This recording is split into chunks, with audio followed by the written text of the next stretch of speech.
معارف و حقائق الہیہ کی الہامی دستاویز فتوح الغیب۔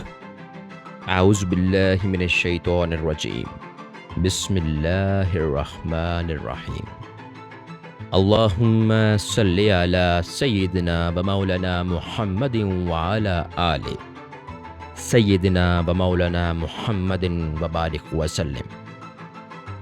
مقالہ نمبر 70، اپنی نیکیوں پر مغرور نہ ہونے کی تلقین۔ حضرت قطب ربانی نے ارشاد فرمایا، تیرا اپنی نیکیوں پر اترانا، ان نیکیوں کو اپنے نفس سے منسوب کرنا اور خلق میں اپنی راست بازی پر فخر کرتے پھرنا صریحاً شرک و گمراہی ہے۔ حالانکہ حقیقت یہ ہے کہ صراط مستقیم پر گامزن ہونے اور صرف نیکیوں کی توفیق اللہ تعالیٰ ہی کی تائید و توثیق اور فضل و کرم سے ہے۔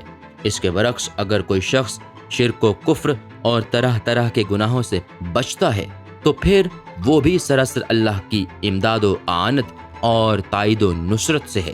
پس تو اللہ تعالیٰ کی تائید و توفیق اور نصرت و اعانت کا اعتراف کرنے میں بخل و تامل سے کیوں کام لیتا ہے، اور نیکی کرنے اور بدی سے بچنے کو محض اپنے نفس کی طرف کیوں منسوب کرتا ہے؟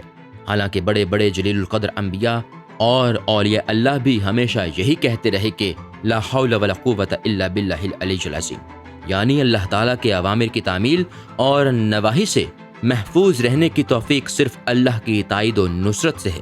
بس تجھے چاہیے کہ حسب کلام اللہ تقوی کو تو اللہ تعالیٰ کی جانب سے سمجھے، لیکن بدی اور گناہ کو اپنے نفس امارہ کی جانب منسوب کرے، کیونکہ معاصی کا محرک و منبع وہی ہے۔ حضرت نے ارشاد فرمایا، نیک عمل کر اور نیک عملوں کی توفیق اللہ تعالیٰ ہی سے چاہو۔